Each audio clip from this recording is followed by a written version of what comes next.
What's up mga chong? This is Kenji ng Manix Fam. And syempre kung hindi ka pa nakapag-subscribe, well ano pang hinihintay mo?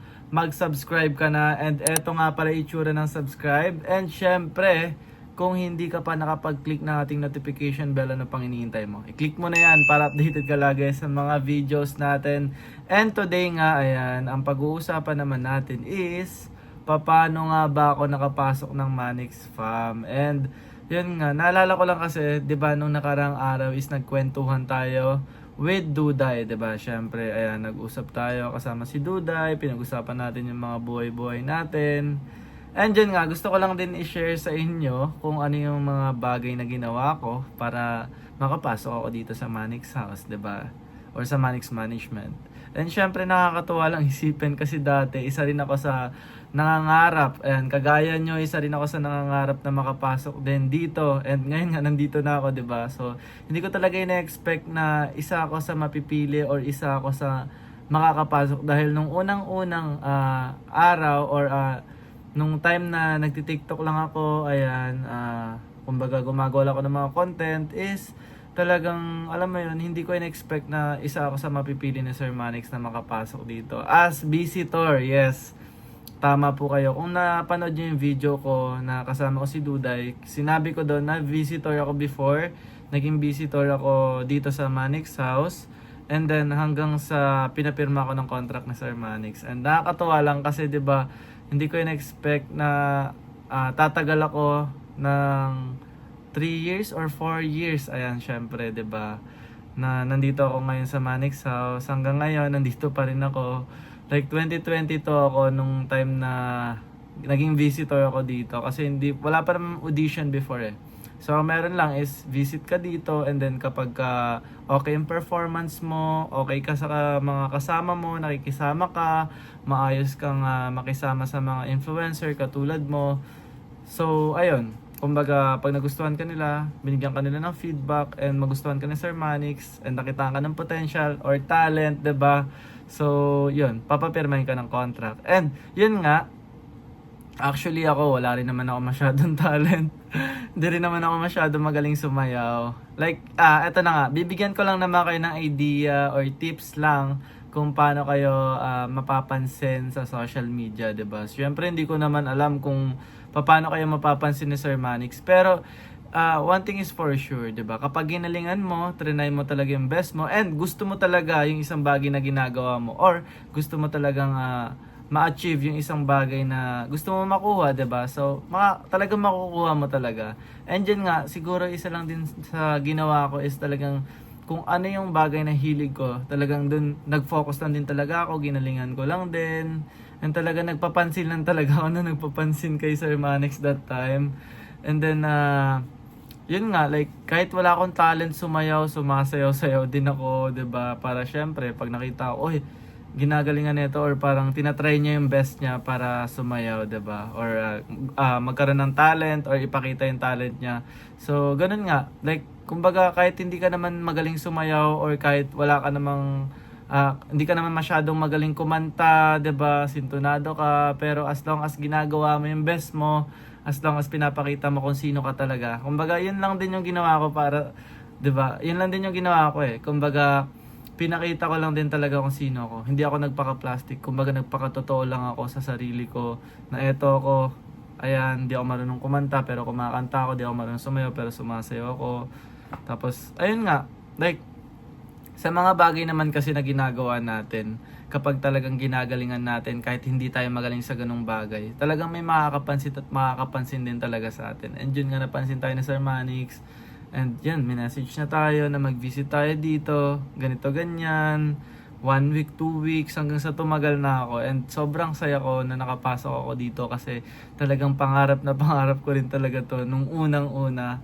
Well, alam mo, nakakatuwa lang kasi kung iisipin mo lang na sa dami-dami ng tao na nangangarap makapasok. And for sure, isa kayo doon, 'di ba? Tama, mag-comment kayo kung isa kayo sa gustong makapasok sa Manix Fam. And yun nga, nakakatuwa lang kasi, 'di ba? Isa tayo sa napili. Sa milyong-milyong viewers, sa milyong-milyong tao na nanonood, na sumusuporta sa Manix Fam. And sa maraming tao din na gustong makapasok at gusto makapag-audition, 'di ba? Alam niyo yan kung gaano kayo karami nung time na face-to-face audition, 'di ba? Sobrang dami nyo. Tapos ako, maswerte akong napili as visitor before. So 2022 pa kasi yung sobrang tagal na, and ngayon 2026 na, 'di ba? And dyan nga, siguro ang may bibigay ko lang sa inyo is tips lang, tips and advice para malay nyo pagka may audition ulit or sa online, 'di ba? Open pa rin naman yung audition online. Marami pa rin ng mga gustong pumasok and marami pa rin namang kumbaga opportunities, 'di ba, para sa inyo. So sa online siguro, lalong-lalo na sa TikTok, ipakita nyo lang yung talent nyo. Lagi nyo lang itag si Sir Manix, ganyan. So ako kasi tinatag ko siya before. So hanggang ngayon naman tinatag ko pa rin naman siya sa mga videos ko. So yun nga, itag nyo lang si Sir Manix and iba pang mga Manix member, and patuloy lang kayo sumuporta, manood, makinig ng updates. Lalo-lalo na sa YouTube channel ng Manix TV. Ayan, syempre, 'di ba, importante lagi kayo nanonood diyan kasi diyan yung makikita yung mga update kung sino yung mga nakapasok. And syempre, yung mga kagaya nila Ate Chona, nila Andrea, nila Ate Riri, 'di ba? And syempre, pati na si Sir Manix, nag-a-announce yan, 'di ba? Kung ano na nga bang update, ganito ganyan, sino nga ba makakapasok, sino nga bang mapipili. And dyan nga, siguro ang isa lang din na maibibigay ko sa inyong tips is itag nyo lang talaga si Sir Manix para mapansin kayo, 'di ba? And syempre, pag tinag nyo, make sure nyo lang na yung effort, yung ginagawa nyo, ipakita nyo na talaga yung best nyo, gawin nyo na talaga yung, kumbaga 100%. Huwag kayong mahihiya, kapalan nyo yung mukha nyo. So talagang ganun talaga, syempre. Pag sa online talagang kailangan mong tanggalin yung hiya, 'di ba? Kumbaga, ipakita mo na yung kung sino ka talaga, 'di ba? Huwag kang hihiya-hiya kasi pag nahihiya ka, walang mangyayari, 'di ba? Yung pangarap mo makapasok sa ganito, yung pangarap mo makapunta sa ganito, yung pangarap mo ma-achieve sa buhay mo pag nahihiya ka, is hindi mo ma-achieve. Yun talaga yung realidad ng buhay. Guys, kapag mahihiyain tayo. Kasi syempre kung may opportunity na nasa harapan mo na tapos nahihiya ka lang gawin or hindi kaya naman tinatamad ka, 'di ba? So wala.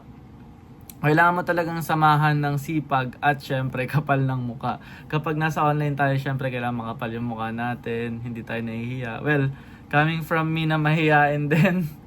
Pero pag sinabing sumayo ako, sasayo talaga. Pag sinabing kumanta ako, kakanta talaga ako kahit sintonado. Tapos kahit wala sa beat yung sayo ko, walang problema sa akin yan. Basta, kumbaga makapasok lang ako. Ganun kasi yung mindset ko. So sana, ayan, yung maging mindset nyo rin, kapag may mga ganitong opportunity, ayan, syempre kailangan tanggalin nyo talaga yung hiya sa sarili nyo at ipakita nyo yung best nyo, 'di ba?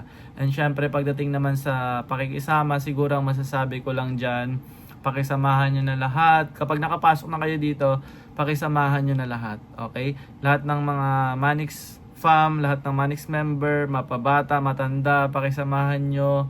And always be humble lang kapag na-achieve mo na yung bagay na gusto mo ma-achieve. Kunwari nakapasok ka dito. Kunwari lang naman, 'di ba? So, guys, kapag nakapasok ka dito, ipakita mo pa rin yung best mo. Pero, syempre, kapag sumisikat ka na or umaakyat ka na step by step, is maging humble ka lang.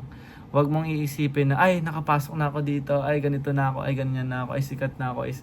Guys, please, lagi niyong tatandaan na yung kasikatan, hindi permanente yan. So, darating yung time na sikat ka ngayon, darating yung time na mas may sikat na sa'yo. So, yun nga. Siguro ang pinaka may advice ko lang sa mga tao na kung makakapasok ka man dito, kung makakapasok ka, and for sure, naniniwala naman ako na makakapasok ka, basta galingan mo lang. And naniniwala ako na ma-achieve mo yung mga bagay na gusto mo ma-achieve. And naniniwala din ako na kapag ginalingan mo, is talagang yung mga pangarap mo matutupad mo talaga, 'di ba? Kasi ako, isa rin ako sa nangangarap before.